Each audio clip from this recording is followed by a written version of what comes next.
నమస్కారం. శ్రీ చదివే నవలలను విని ఆనందిద్దాం. ఈరోజు మనం అసురుడు నవల 4వ భాగాన్ని విందాం. 3వ రోజు కూడా సభ పెట్టి యుద్ధ ప్రణాళికలని తయారు చేశారు. ప్రమ్యుదుణ్ణి సేనానాయకుడిగా ఎన్నుకున్నారు. అతను అందరికన్నా వయస్సులో పెద్దవాడని, నిపుణుడని మాత్రమే కాదు, పరిచయం లేని స్థలంలో శత్రువుని ఎదుర్కొనేందుకు రెండోసారి ఆలోచించాల్సిన అవసరం లేదన్నది అతడొక్కడే. దాదాపు అన్ని రాజ్యాలు సుఖంగా ఉన్నాయి. ఎవరికీ యుద్ధం చేయాలన్న కోరిక లేదు. వర్తక వ్యాపారాలు చాలా చక్కగా సాగుతున్నాయి. జనజీవనం సాఫీగా గడిచిపోతోంది. ఒకనాడు శివుడి వెంట తమ ఎద్దులనెక్కి వెళ్ళిన ఎంతో సాహసవీరులైన సైనికులు మట్టినేల మీద పడుకుని నిద్రపోయారు. వారానికి ఒకసారే భోజనం చేశారు. అలాంటి వారు ప్రస్తుతం కనిపించటం లేదు. ఈ మనుషులు జీవితంలో మాధుర్యాన్ని చవిచూశారు. ఎటువంటి నష్టాన్ని అనుభవించబోని తెగలతో ఎడతెరిపి లేని యుద్ధాలు చేయటం వీళ్ళకి ఇష్టం లేకపోయింది. ప్రమ్యుదుడు సింధు నదీ తీరం నుండి బయలుదేరాడు. 1,00,000కు పైగా విలుకాండ్రు, గదాధరులు, బల్లేలు, గండ్రగొడ్డళ్ళు పట్టుకున్న వీరులు అతని వెంట ఉన్నారు. 10,000 ఏనుగులు, 3,000 ఎద్దుబళ్ళు, 10,000 మంది డప్పులు వాయించేవాళ్ళు, మురళి వాయించేవాళ్ళు, నాట్యకత్తెలు, శిబిరాలు నిర్మించేవాళ్ళు, అసురుల సాహసగాథలని రచించి పాడే కవులు. వీళ్ళు కాక సామాన్యంగా అసురసేనల వెంట వెళ్ళే మిగతా వాళ్ళు బయలుదేరారు. ఈ బ్రహ్మాండమైన సమూహం, దానికి మరో పేరు లేదు, సింధు నదిని, సరస్వతీ నదిని దాటి చిన్నకారు దొంగలని, బందిపోటు ముఠాలని వేటాడసాగింది. సేన విజయాలని సాధిస్తూ ముందుకు సాగింది. దారి పొడుగునా గ్రామాలకి వార్తలు అందించే వార్తావాహులని ప్రమ్యుదుడు గొప్ప నేర్పుతో పరిగెత్తించాడు. శత్రువుల రహస్య స్థావరాల గురించి అసురరాజుకి గూఢచారులు ఎప్పటికప్పుడు సమాచారం అందించారు. శత్రుగూఢచారులకి ఆశ్రయం ఇచ్చారన్న అనుమానం ఉన్న ప్రతి గ్రామం మీద సేనలు మెరుపుదాడులు చేశాయి. క్రూరాతి క్రూరంగా వాళ్ళని హతమార్చాయి. ప్రమ్యుదుడికి విజయం తాలూకు మత్తు బాగా తలకెక్కింది. ఇంద్రుడు తన కొద్దిపాటి సైనికులతో ఉత్తర, పశ్చిమాన ఉన్న గాంధార పర్వతాల వైపు పారిపోతున్నాడని గూఢచారులు అతనికి తెలిపారు. ప్రమ్యుదుడి గొప్పదనాన్ని గురించి గొప్పగా కీర్తిస్తూ పాడారు. దీనివల్ల మిగతా 9 మంది రాజుల అహం దెబ్బతిన్నది. వాళ్ళు అయిష్టంగానే ఈ యుద్ధంలో పాల్గొన్నారు. తాము ప్రమ్యుదుడి కింద చిన్న నాయకులుగా మిగిలామని తెలుసుకున్నారు. రోజురోజుకీ ప్రమ్యుదుడు కూడా గర్విష్ఠిగా తయారవసాగాడు. మొదట్లో అతను మిగతా రాజుల సలహాలని వినిపించుకోలేదు. ఆ తరువాత బాహాటంగా వాళ్ళని విమర్శించడం, వాళ్ళ యుద్ధనీతిని వెటకారం చెయ్యడం ప్రారంభించాడు. దాదాపు 1000 ఏళ్ల క్రితం ఆనందంగా విధ్వంసం వైపు నడిచిన ప్రమ్యుదుడి సేనల మార్గాన్ని చూపించాను. నేను వేసిన పటం ఇంకా బాగా కనబడేందుకు సైనికులు ముందుకి వంగారు.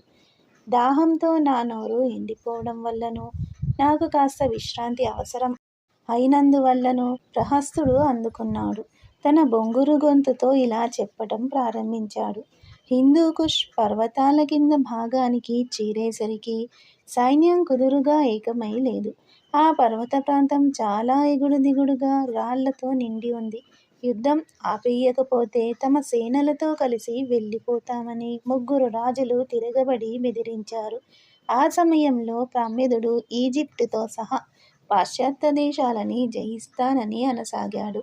తనని తాను ప్రపంచానికంతటికీ చక్రవర్తినని ప్రకటించుకోవడం ప్రారంభించాడు. 3 రాజులు తిరుగుబాటు చేసేసరికి రాజద్రోహుల కింద వాళ్ళని బంధించి చిన్న విచారణ జరిపి వాళ్ళకి బహిరంగంగా మరణశిక్ష విధించాడు. అది చూసి సైన్యం వణికిపోయింది. వాళ్ళ మనోస్థైర్యం అప్పటికే అధఃపాతాళానికి చేరిపోయింది. ఆ పోరాటం వాళ్ళు అనుకున్నంత సరదాగా లేదు. మైళ్ళ కొద్దీ కదిలి వెళ్ళడం చాలా మందిని బలిగొంది. కొంతకాలానికి మరణశిక్షకు గురైన రాజుల సైనికులు కూడా తిరుగుబాటు చేసి యుద్ధభూమిని వదిలి వెళ్ళిపోయారు. ప్రమ్యుదుడు పాశవికంగా వాళ్ళని హతమార్చాడు. అతను తన సైన్యంలోనే 9,000 మంది సైనికులని నరికివేశాడని కవులు గానం చేశారు. పారిపోయిన సైనికులని తరిమి పట్టుకుని వచ్చేందుకు ఒక పెద్ద సైనిక దళాన్ని పంపాడు. అబద్ధపు విచారణ జరిపి వాళ్ళని చంపించి వేశాడు. ఆ సమయంలో కొంతమంది యోధులు నిష్పక్షంగా ఉండిపోయారు. ఇలా పిచ్చికుక్కల్లా తమలో తామే పోరాడుకుంటూ అసుర సైన్యం తమ పరాజయానికి తామే కారణం అవుతారని అనిపించింది. చివరికి ప్రమ్యుదుడు 6 రాజులని తన పక్షాన ఉండమని ఒప్పించగలిగాడు. చాలా కష్టపడ్డాక తిరుగుబాటుని అణచడం సాధ్యమైంది. కానీ ఆ క్రమంలో ఎంతో విలువైన సమయం వృధా అయింది. ఇంద్రుడిని, అతని సైన్యాన్ని వెతికేందుకు ఆ చలి ప్రదేశం లోపలికి చొచ్చుకుపోవాలని అతను నిర్ణయించేసరికే శీతాకాలం వచ్చేసింది. కాశీరాజు విభోగుడు ప్రమ్యుదుడితో గ్రీష్మకాలం వచ్చేదాకా ఆగమన్నాడు. కానీ ప్రమ్యుదుడు వినిపించుకోలేదు. సాధ్యమైనంత త్వరగా ఇంద్రుణ్ణి బంధించి తన రాజధానికి లాక్కుపోవాలని అనుకున్నాడు. ప్రపంచానికే సార్వభౌముడు కావాలని అనుకున్నవాడు ఎత్తైన పర్వతాలని, మంచుకొండలని చూసి భయపడడు.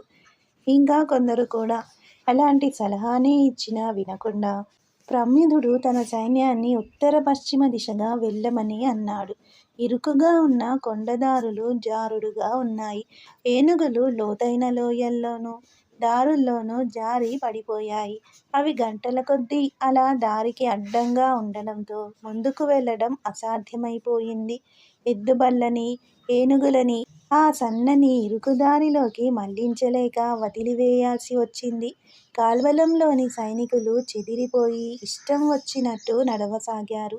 బరువైన గొడ్డళ్ళని, గదలని, విల్లులని మొయ్యటం కష్టమనిపించింది. వేడిగా ఉండే నిప్పులు చెరిగే మైదానం నుంచి రావడం వల్ల చాలామంది సైనికులకి గడ్డ కట్టించే ఆ చలి భరించడం సమస్య అయింది. వాళ్ళకి ఉన్న ఈ కష్టాలకి తోడు ప్రమ్యుదుడు సరుకులన్నిటినీ ఎద్దుబళ్ళలో ఉంచాడు. వాటిని మోసుకుని సైనికులు కొండల మీదికి ఎక్కవలసి వచ్చింది. నాట్యకత్తెలు, కవులు, గాయకులు, ఇంద్రజాలికులు, పురోహితులతో కలగాపులగంగా ఉన్న గుంపు వేగంగా ముందుకి పోయేందుకు అడ్డంకిగా ఉండి తలనొప్పిగా తయారైంది. అక్కడ్నుంచి కథ నేను చెప్పటం మొదలుపెట్టాను. తప్పించుకుపోయిన ఇంద్రుడిని, అతడి అనుచరులని వెతికేందుకు సైనికుల గుంపు 1 రోజులకి పైగా ముందుకి నడిచింది. చాలామంది ఆ గుంపుని వదిలి వెళ్ళిపోయారు. కొందరు వాతావరణ పరిస్థితులని, అలసటని తట్టుకోలేక మరణించారు. తమ వెంట తెచ్చుకున్న ఆహార పదార్థాలు దాదాపు అయిపోయాయి. కొండమీద ఉండే మేకనో, పక్షినో చంపి తినేవారు. అక్కడ అవి తప్ప తినగలిగిన వస్తువులేవీ వాళ్ళకి దొరకలేదు. సగం పైగా ఏనుగులు చనిపోయాయి. అలిసిపోయి ఆకలితో అలమటిస్తున్న సైనికులకి ఆహారం సమకూర్చేందుకు ఎద్దులని చంపారు. సైనికులు తమ దగ్గరున్న పెద్ద పెద్ద ఆయుధాల్లో చాలా మటుకు కోల్పోయారు. అడుగు పొడుగు వెనక్కి ఉండిపోయిన సైనికుల వరుసలు 7 మైళ్ళ పొడుగున సాగాయి. ఆ గుంపులో ఉన్న సైనికులు దుమ్ముతో నిండి, చినిగిపోయిన బట్టలతో, బరువైన ఆయుధాలని మోస్తూ నెమ్మదిగా అతి కష్టం మీద అంతుపట్టని ఆ పర్వతాల చిక్కుదారుల వెంట కాళ్ళు ఈడ్చుకుంటూ నడవసాగారు. గత ఏడాది కాలంలో వాళ్ళకి ఒక్క దేవతల సైనికుడు కూడా కనబడలేదు. అసుర సైనికులు ఆయుధాలు పట్టుకున్నది వాళ్ళలో వాళ్ళు కొట్లాడుకోటానికో, దారిదోపిడీ దొంగలని ఎదుర్కోటానికో తప్ప ఈ కవాతులో వాళ్ళు దేవతలతో యుద్ధం చెయ్యనేలేదు. ఆసరికి ప్రమ్యుదుడికి కూడా తను చేసిన తప్పు అర్థమైంది. అందమైన తన వెచ్చటి నగరానికి వెనక్కి వెళ్ళిపోవాలని అనిపించింది. కానీ సైన్యం ఘోరంగా దారి తప్పింది. మంచుగడ్డలు, కొండచరియలు విరిగిపడటం వల్ల చాలా దారులు మూసుకుపోయాయి. ప్రమ్యుదుడు వరుసగా ఎంతోమంది వార్తాహరులని పంపాడు. వీలైనన్ని దిక్కులకి చిన్న చిన్న అసుర సామంతులని, ప్రముఖులని ఆహారం, సహాయం కోరుతూ సందేశాలు పంపాడు. కానీ ఒక్క వార్తావాహకుడు కూడా వెనక్కి రాలేదు. వాళ్ళని ఇంద్రుడి సేన పట్టుకుందని అనుకున్నారు. ఇక అసురసేన మనోస్థైర్యం పాతాళం అట్టడుక్కి చేరుకుంది. ఆ సమయంలో చలిగా పొగమంచుతో నిండి ఉన్న ఒక ఉదయాన గుర్రాల మీద వచ్చిన ఇంద్రుడి సైనికులు వాళ్ళ మీద అగ్నిబాణాల వర్షం కురిపించసాగారు. ప్రమిదుడి సైన్యం ఇరుగ్గా ఉండే ఒక కొండలోయ అడుగున చిక్కుకుపోయింది. ఒకరి వెనుక ఒకరుగా 10 మైళ్ళ వరకు సైనికులు బారులు తీరి నిలబడ్డారు. నేను చెప్పిన విషయాన్ని మరింత స్పష్టం చేసేందుకు పటంలో ఒక చోట గుండ్రంగా వలయం గీశాను. సంఖ్యాబలం ఉన్న అసురుల సేనలని ఇంద్రుడు ఇరుకైన కొండలోయల్లో, ఒకవైపు లోతైన అగాధాలు, మరోవైపు మొనదేలిన శిలలతో నిండిన కొండరాళ్ల మధ్య దొరకపుచ్చుకున్నాడు. వేగంగా పరిగెత్తే గుర్రాల మీద నుంచి దేవతల విలుకాండ్రు అసహాయులైన అసురుల మీద తేలికైన బాణాలని రువ్వారు. 50,000 మంది సైనికులున్న అసురుల సేనని తన 500 మంది యోధులతో ఇంద్రుడు ఎదుర్కొన్నాడు. ఆ తర్వాత జరిగిందానిని నరసంహారం అని అనాలి. అసురుల బరువైన బాణాలు భూమ్యాకర్షణ శక్తిని కాదని కొండల మీదున్న దేవతల సైనికులని తాకలేకపోయాయి.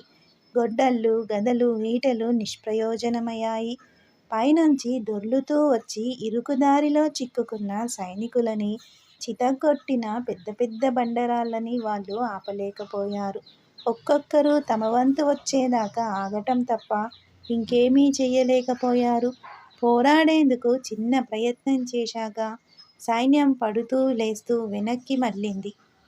ప్రమిదుడు ఎన్నో పొరపాట్లు చేసినప్పటికీ పారిపోతున్న తన సైనికులకి ధైర్యం చెప్పేందుకు సాహసంతో దేవతల విలుకాండ్రు నిలబడ్డ అతిపెద్ద శిల మీదకి ఎక్కేందుకు ప్రయత్నించాడు. నేర్పుగా బాణాలని గురి తప్పకుండా అతి సూటిగా వేసి చాలామంది దేవతలని చంపగలిగాడు.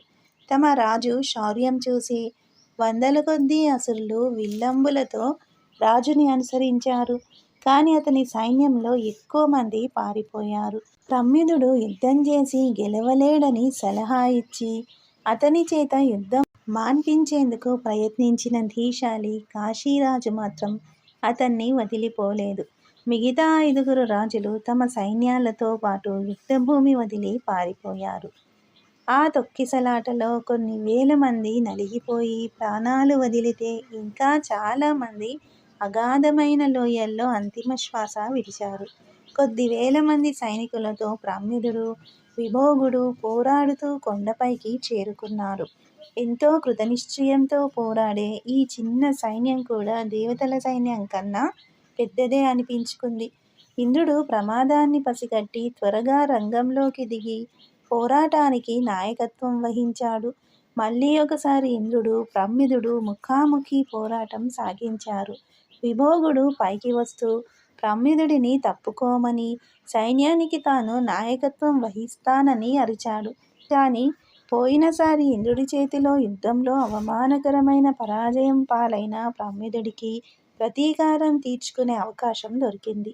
అతడు ఇంద్రుడిని వెనక్కి నెట్టుతూ ఇరుకులో పెట్టాడు. ఇంద్రుడు కొద్దిసేపట్లోనే అలసిపోయి తన ప్రత్యర్థికి కత్తిపోట్లని బలంగా గాయపరిచే అతని ఖడ్గకౌశలాన్ని ఎదుర్కోలేకపోయాడు.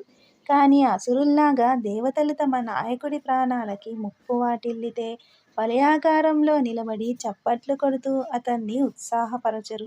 తెలివిగా వదిలిన ఒక బాణం వచ్చి ప్రమిదుడి కంఠంలో దిగింది. దాని మొన అతడి కుడి కంటిలోంచి బయటికి పొడుచుకొచ్చింది. అది చూసి విభోగుడు నిశ్చేష్టుడై మ్రాన్పడిపోయాడు. ఆ క్షణాంశంలో దేవతల ఖడ్గాలు 7 అతన్ని ముక్కలు ముక్కలుగా నరికేశాయి. ప్రమిదుడు ఇంకా కొన్ని క్షణాలు అలాగే పోరాటాన్ని కొనసాగించాడు. కానీ ఇంద్రుడు తన ఖడ్గాన్ని ఝళిపించి ఒక్క వేటుతో తన శత్రువు తలని నరికేశాడు. గెలిచిన ఉత్సాహంతో అతను వేసిన పెనుకేక మిగిలిన అసుర సైనికుల్లో విపరీతమైన వణుకు పుట్టించింది. నరికేసిన ప్రమిదుడి తలని ఇంద్రుడు తన కత్తిమణుకి గుచ్చి పైకెత్తి శత్రువులకి చూపించాడు. అసుర సైన్యం వెన్ను చూపి పారిపోసాగింది. కొన్ని వేల మందిని పారిపోనిచ్చాక ఇంద్రుడు దురదృష్టవంతులై చివరన ఉండిపోయిన వాళ్ళని చుట్టుముట్టి ఊచకోత కోశాడు. ఆ రోజు విధి వక్రించి వేల మంది ప్రాణాలు కోల్పోయారు. ఆ ప్రాంతమంతా బాగా తెలిసిన దేవతల సైనికులు అస్తవ్యస్తంగా మారిన అసురుల సైన్యాన్ని కొండల మీది నుంచి తరిమికొట్టారు. మైదాన ప్రాంతానికి చేరేసరికి వేగంగా పారిపోతున్న అసురుల సైనికులని గుర్రాల మీద వస్తున్న దేవతల సైనికులు తరిమి కొడుతూనే ఉన్నారు. ఇక అసురుల సైనికుల సంఖ్య 200కు పడిపోయింది.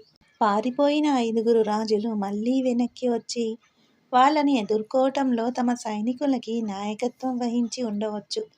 దేవతల సైన్యం మైదానాల వరకు వచ్చింది కాబట్టి అసురుల భారీ ఆయుధాలు వాళ్ళని తుదముట్టించి ఉండేవే. అందుకే ఇంద్రుడు చాలా తెలివిగా తన సైన్యాన్ని అసురుల ఆయుధాల నుంచి దూరంగా ఉంచాడు. తేలికైన తన సైనికుల బాణాలు మాత్రం అసురులని హతమార్చేంత దూరాన్ని పాటించాడు. త్వరలోనే అసురుల పక్షాన ఉండే సైనికుల్లో తమ అదృష్టాన్ని వెతుక్కునేవాళ్ళు, స్వామిద్రోహులు దేవతలతో కలిసిపోయి వాళ్ళ సైన్యాన్ని పెంచారు. ఇలాంటి వాళ్ళు ఎప్పుడూ గెలిచిన వాళ్ళ పక్షానే ఉండాలని అనుకునే రకం. అసురులు ఘోరంగా పరాజయం పొంది పారిపోతున్నారని, దేవతలు వాళ్ళని తరిమి కొడుతున్నారన్న వార్త వేగంగా అంతటా పాకిపోయింది. దోపిడీ దొంగలు, ఇతర ఆటవిక తెగలు అసురులు పోరాడుతున్నంత వరకు ఎక్కడో దాక్కుని ఈ వార్త వినగానే బయటికి వచ్చి దేవతలతో చేరిపోయారు. దేవతల శక్తిని మొట్టమొదట రుచి చూసిన వాళ్ళు డప్పులు వాయించే వాళ్ళు, నాట్యకత్తెలు, ఇతర పనికిమాలిన మనుషులతో నిండిన గుంపు. తమ సైన్యానికి పట్టిన అధోగతి గురించి ఏమాత్రం అవగాహన లేకుండా వాళ్ళు తమ ప్రాంతానికి తిరిగి వెళ్లేందుకు బయలుదేరారు. ముందు వాళ్ళని అసుర సైనికులు దాటి వెళ్ళిపోయారు. ఆ తర్వాత మహమ్మారిలా దేవతల దండు వాళ్ళ మీద ఆక్రమణ చేసింది. ఆ బ్రహ్మాండమైన గుంపుని అదుపు చేయడం సాధ్యం కాలేదు. అంతటా ఇంద్రుడి వెంట ఉన్న 100 మంది సైనికులు తప్ప అతని మాట ఎవరూ వినలేదు. వాళ్ళలో అధిక శాతం ఆదివాసీ తెగలకి చెందిన వాళ్ళు, బందిపోట్లు. వాళ్ళు ప్రతి ఊళ్ళోనూ ఆగి ఇష్టం వచ్చినట్లు కొల్లగొట్టారు. ఇళ్లల్లో దూరి అందినదల్లా ఎత్తుకుపోయారు. నగరాలని దోచుకున్నారు. కొన్ని వేల మంది సామాన్య పౌరులని నరికి పారేశారు. స్త్రీలపై సామూహిక అత్యాచారాలు చేశారు. పరాజితులైన అసుర సైనికులు నగరానికి చేరుకునే లోపలే జనం అక్కడి నుంచి పారిపోసాగారు. మనుషులు పెద్ద ప్రవాహంలా ఊళ్ళని ముంచెత్తి అల్లర్లు సృష్టించసాగారు. గుప్పెడు అనాగరికులకి భయపడి దేశంలోని ప్రజలందరూ కాలికి బుద్ధి చెప్పడం ప్రారంభించేసరికి కల్లోల పరిస్థితి ఏర్పడింది. ఆ తరువాత పారిపోతున్న అసురసేనలు కూడా దేవతల చేతికి చిక్కకుండా ఉండేందుకు నగరాలని తగులబెట్టడం ప్రారంభించాయి. అప్పుడు సామాన్య జనం కూడా ఆయుధాలు పట్టి నగర రక్షణ కోసం ఏర్పాటు చేసిన సైనికులతో పాటు అసుర సైనికులని తమ నగరాలని తామే దోచుకోకుండా అడ్డుకున్నారు. అంతర్యుద్ధం మొదలైంది.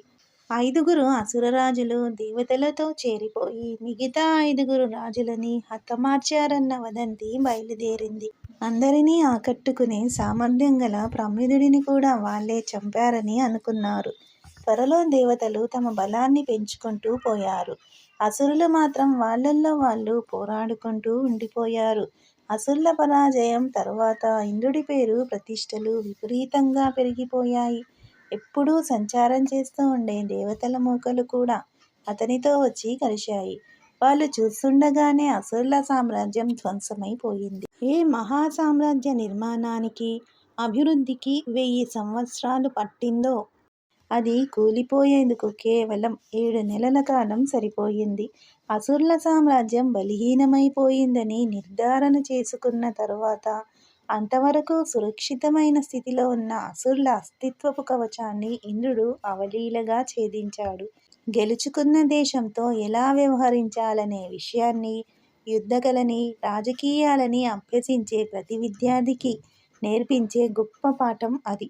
ఒక గొప్ప నాగరిక సమాజం తాను నిర్మించిన నగరాలని, తను రచించిన గ్రంథాలని, పోషించిన కళలని, కళాకారులని, నిర్మించిన దేవాలయాలని చూసి గర్విస్తుంది. గెలుపొందిన వాడు మొట్టమొదట సాధ్యమైనంత బలంగా ఇలాంటి నాగరికతా చిహ్నాలనే ధ్వంసం చేస్తాడు. ఇంద్రుడు ఆ పని బహుచక్కగా చేశాడు. సాధ్యమైనంత వరకు అన్నిటినీ ధ్వంసం చేశాడు. గ్రంథాలయాలని తగులబెట్టాడు. కవులని, శిల్పకారులని హతమార్చాడు. దేవాలయాలను కూలగొట్టాడు. స్త్రీలని, పిల్లలని ముక్కలు ముక్కలుగా నరికాడు. అసురులు ఎంతో అమూల్యమైనవని భావించిన అన్నీ త్వరలో నాశనం అయ్యాయి. అప్పట్నుంచి ఇంద్రుడి పేరు పురంధరుడు, అంటే శత్రుపురాలని ధ్వంసం చేసేవాడుగా మారింది. అసురులు అధోలోకంలోకి వెళ్ళిపోక తప్పలేదు. అప్పుడప్పుడు ఎదురు తిరిగినప్పటికీ దానివల్ల ఫలితమేమీ లేకపోయింది. అసురుల నాగరికత అనే అస్థిపంజరాలనే పునాదిగా చేసుకుని ఇంద్రుడు తన సామ్రాజ్యాన్ని నిర్మించాడు. దాదాపు 300 సంవత్సరాల పాటు దేశంలో ఇంద్రుడి వంశం వారి పరిపాలనే కొనసాగింది. ఆ 3 దశాబ్దాల కాలంలో మైదాన ప్రాంతాలు దేవతల ఆవేశాన్ని తగ్గించాయి. కళలు, సంస్కృతి మళ్ళీ ఒకసారి తమ మునుపటి దశకి చేరుకున్నాయి. దేవతలు తమ భయంకరమైన స్వభావాన్ని కోల్పోసాగారు. వాళ్ళు కూడా సుఖ సౌకర్యాలని కోరుకోసాగారు. అసురుల నగరాలంత గొప్పవి కాకపోయినా పెద్ద పెద్ద నగరాలని నిర్మించారు. రెండవ ఇంద్రుడి పరిపాలనా కాలం చివరికి చేరేసరికి సమన్వయం ప్రారంభమైంది. అందరికన్నా ముఖ్యమైన అసురుల దేవుడు శివుణ్ణి దేవతలు కూడా స్వీకరించారు. అసుర జాతిలోని గొప్ప గురువు బ్రహ్మని కూడా దేవుడని వాళ్ళు అంగీకరించారు. ఆ తర్వాత వచ్చిన దేవతల రాజులు బలహీనులై విష్ణువు చేతిలో కీలుబొమ్మల్లా మిగిలారు. మూడవ ఇంద్రుడి సైన్యానికి విష్ణువు ముఖ్య సైన్యాధిపతి. 9వ ఇంద్రుడి శాసనకాలం నాటికి దేశ పరిపాలన మొత్తం విష్ణువంశం చేతుల్లోకి వెళ్ళిపోయింది. ఇంద్రులు కేవలం నామమాత్రంగా రాజులుగా ఉండిపోయారు. అసురుల తెగల్లా శైవరాజుల్లాగా వాళ్ళు హిమాలయాల్లో ఉన్నత శిఖర ప్రాంతాల్లో 10 మంది రాజుల పరిపాలన ప్రారంభమవటానికి చాలా ముందు కైలాసంలో చిన్న చిన్న రాజులుగా ఉండేవారు. విష్ణువంశం వాళ్ళు ఇంద్రుడి పేరు చెప్పుకుని దాదాపు 700 సంవత్సరాలు పరిపాలించారు. ఇంద్రుడి పేరుని, దేవతల సంస్కృతిని వాళ్ళు చక్కగా నిలబెట్టారు. సామాజిక వ్యవస్థని పరిరక్షించిన వాళ్ళని బ్రాహ్మణులు కొనియాడారు. ఇంతలో కొన్ని విచిత్రమైన ఆలోచనలు కలగాపులగంగా కలిసిపోయాయి. జ్ఞానానికి నిలయమని అనుకున్న బ్రహ్మని సృష్టికర్త అని కీర్తించారు. విష్ణువుని వ్యవస్థకి రక్షకుడని, విచిత్రంగా సామ్రాజ్యాన్ని ధ్వంసం చేసిన ఇంద్రుణ్ణి వదిలేసి దాన్ని నిర్మించిన శివుణ్ణి విలయకారుడని పొగిడారు.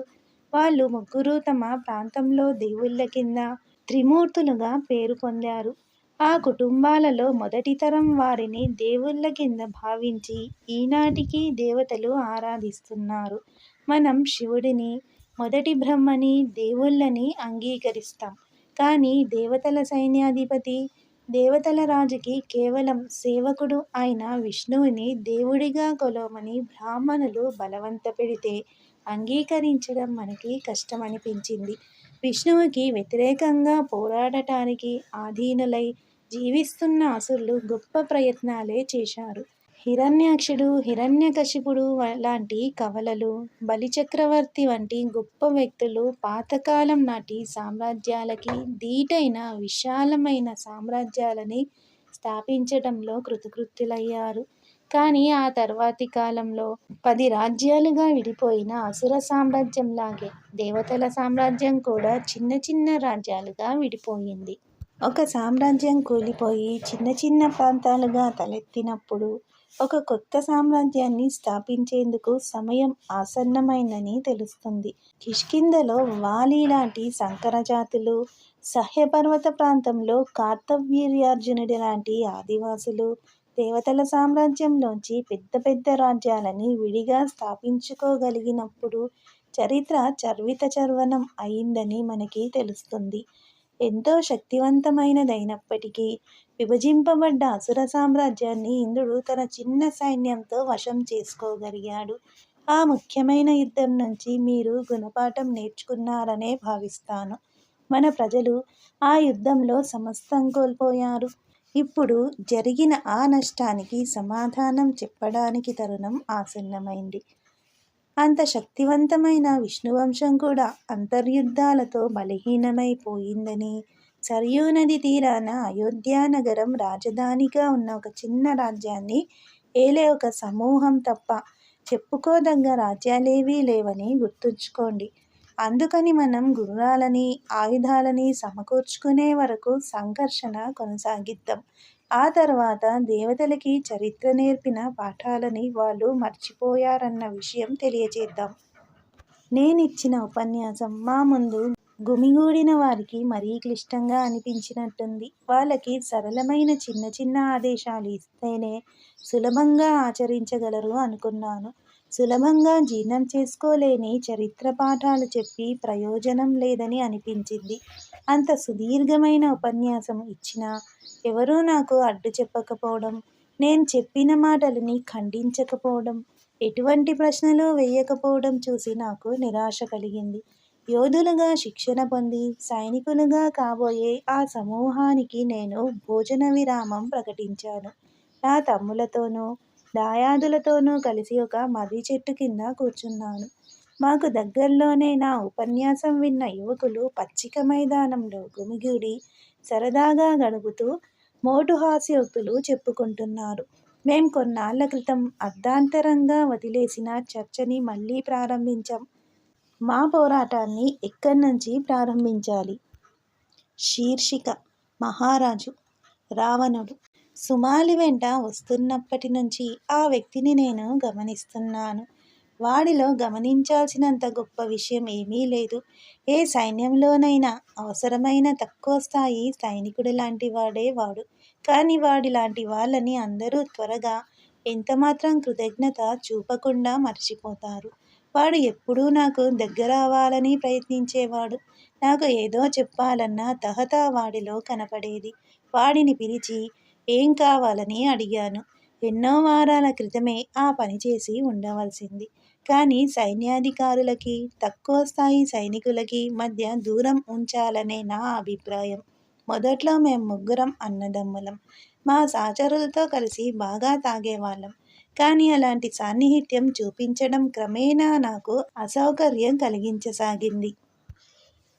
కానీ త్వరలోనే మా తాత, మేనమామ తన సైన్యాలతో వచ్చి నాతో కలిశాక నా సైనికుల సంఖ్య పెరిగింది.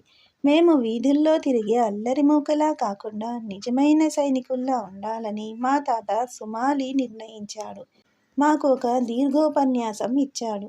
అసురులకున్న బలహీనతల్లో కల్లా అదే పెద్ద బలహీనత. అదే పెద్ద పెద్ద ఉపన్యాసాలు ఇచ్చే స్వభావం. సైన్యంలో క్రమశిక్షణ ఉండాలని ఆశించినట్టయితే అధికార క్రమం పాటించవలసి ఉంటుందని నాకు ఆయన బాగా నూరిపోశాడు. అలాంటిది పాటించదలుచుకుంటే ముందు నేను దాన్ని సృష్టించాలి. నేను ఆ విద్యని త్వరగానే నేర్చుకోగలిగాను. అందరినీ చులకన భావంతో చూడడం మొదలుపెట్టాను. వాళ్ళు కూడా మారు మాటాడకుండా నా వైఖరికి తల ఒగ్గారు. ఆ నల్లటి యువకుడు నా దగ్గరికి వచ్చి గౌరవంగా వంగి తినుబండారాలని నాకు అందుబాటులో ఉంచాడు. నాకు వాడి ముఖం చూడాలని అనిపించలేదు. చాలా దీక్షగా చూస్తే ఆ వర్గం వాళ్ళు చూపించే అర్థం లేని అతి వినయం, మర్యాదల వెనుక వాళ్ళ మనసుల్లో ఉన్న ద్వేషం కనబడిపోతోందని భయపడ్డాను. కాసేపు నా పక్కనే అలా నిలబడ్డాడు. నేను అతన్ని అసలు గమనించకపోవడం చూసి మౌనంగా అక్కడి నుంచి నిష్క్రమించాడు. అవతలి వాళ్ళు నన్ను గౌరవిస్తున్నారా లేదా అనే విషయాన్ని నేనెందుకు అంతగా పట్టించుకుంటాను? అసహ్యకరంగా కనబడే ఆ మనిషి గురించి ఆలోచించడం మానేసి నా సైన్యాన్ని సుస్థిరం చేసుకుని ఒక పద్ధతి ప్రకారం తయారు చేసుకోవడం మీద దృష్టి కేంద్రీకరించాను.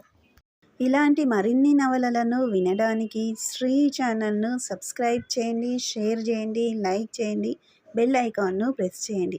శ్రీ ఛానల్ ఆడియో నవలలను వింటున్నందుకు ధన్యవాదములు.